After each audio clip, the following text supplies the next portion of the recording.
it was funny because yesterday, I mentioned before, so locker cleanout probably went till like 1 o'clock.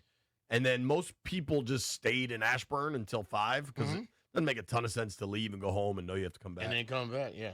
And the rumor about this Trae Young trade to Washington was, I mean this sincerely and not in like a bad way. Being in the media room in Ashburn all the time, being in press boxes before games, like there's lots of conversation about lots of other sports besides the NFL.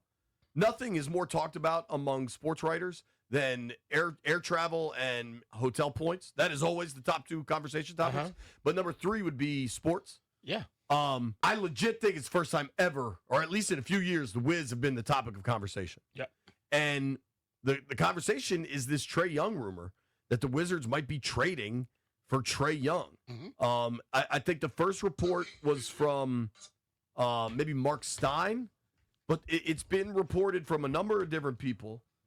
Shams with ESPN, Mark Spears, that the Wizards are interested in Trae Young if Atlanta makes him available for a deal that would include C.J. McCollum. So a lot of this comes down to expiring contracts and all sorts of stuff. I do think there's a member of the Wizards front office that was in Atlanta when they drafted Trae Young.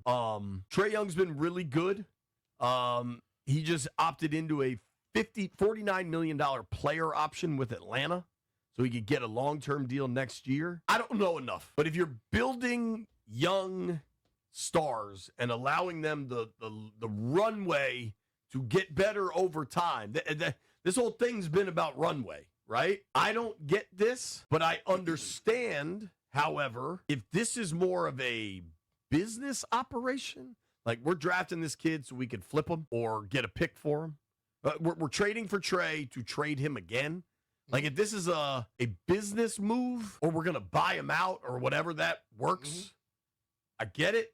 Trae Young is a hell of a scorer. He's a heck of a shooter. It doesn't seem to be a fit to me in the long-term rebuild. But if you get a guy like a Trae Young who can still outright shoot the ball, and we just finished talking about Trey Johnson, you got those 2 Trays on the court at the same time, that's hard as hell for a defense to handle that.